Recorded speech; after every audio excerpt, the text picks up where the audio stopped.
Right,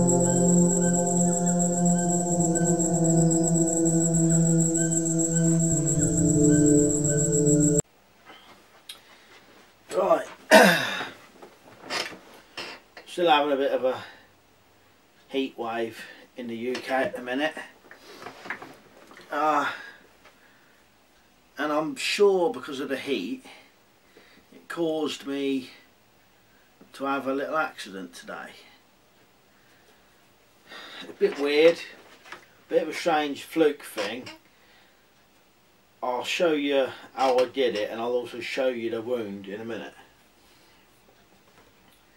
But I'm sure being hot makes you do stupid things, the same as being cold. I'm sure,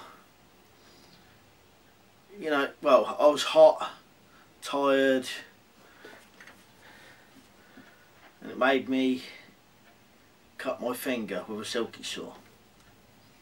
I'll show you the wound and I'll tell you how I did it.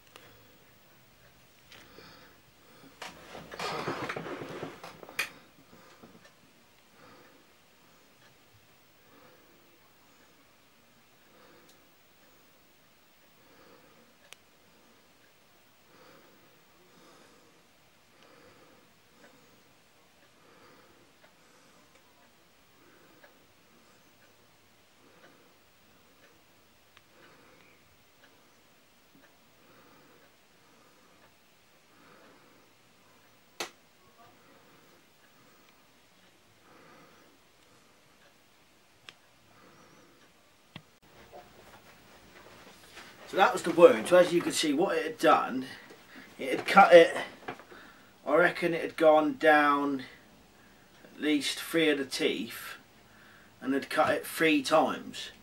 It was all flapping up at first. So what I did, I kind of just, well, got down out of the tree and then put them back together. I kind of pressed it down gently. So what had happened is I'd gone up a tree to cut 3 small branches about this big. But halfway through the day, so it was already getting hot, and the person who was doing it for kept kind of adding bits on, so that was kind of making it worse.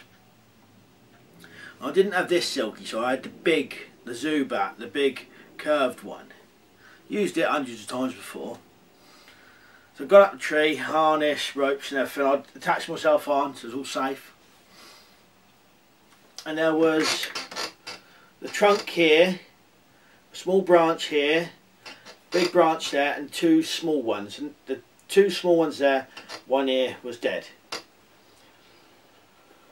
So got the saw, right-handed, cut one, dropped down lovely, and I thought, right, I'm going to do this one here. It's closer. So cut through, and now it was a robinia or a falsicacia. Bloody great big spikes on them. So I cut the branch, but right next to it was another small tree, and what it did, it kind of went down, snapped off, and just landed and snagged up in the other tree. So I'm like this, cut through, and I should have just put it back in the sheath, but what I did, because I thought I got some other branches to cut, I passed it to the other hand and held it like this.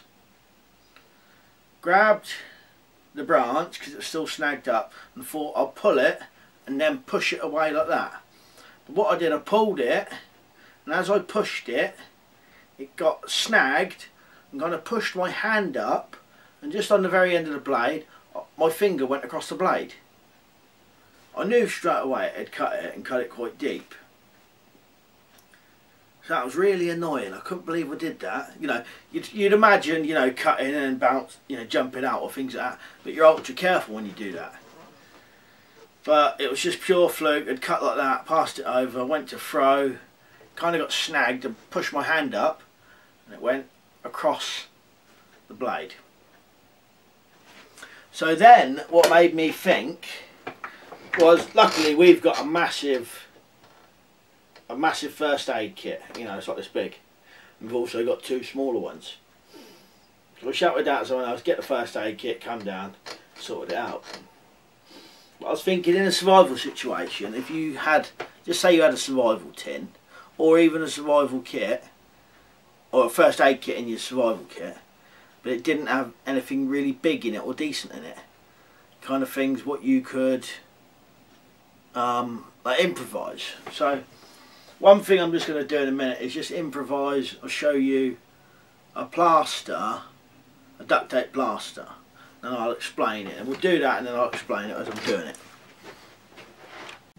Now you might think, what's the point in kind of making a duct tape plaster when you can just get duct tape and stick it over a wound? Well, you could do that, but the wound I had, because it was cut down like in slices, those 3 slices was quite delicate and they was flapping up, and I think any wound was just flapping up.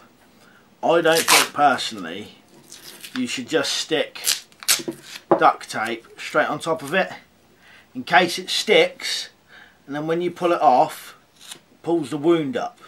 There is that possibility. It may not do, but there is the possibility it could do that.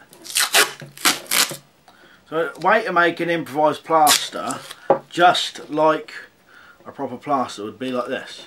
I'm just going to fold this end over, so we can just use that for holding it down. So it's just a small bit of duct tape, and then you want some tissue, preferably clean. If you've got it folded up, unfold it and get a bit in the middle which is clean.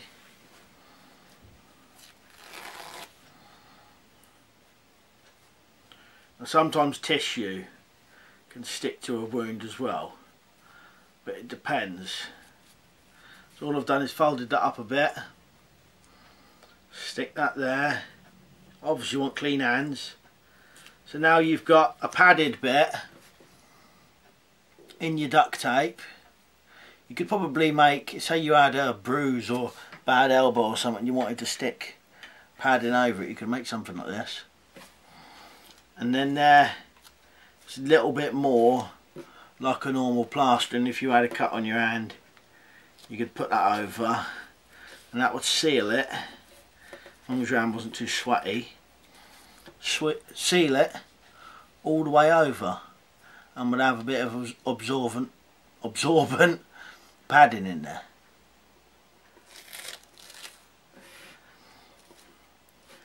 So that's a just really easy, quick way of making a duct tape plaster. Right, cheers for watching, and I'll see you later.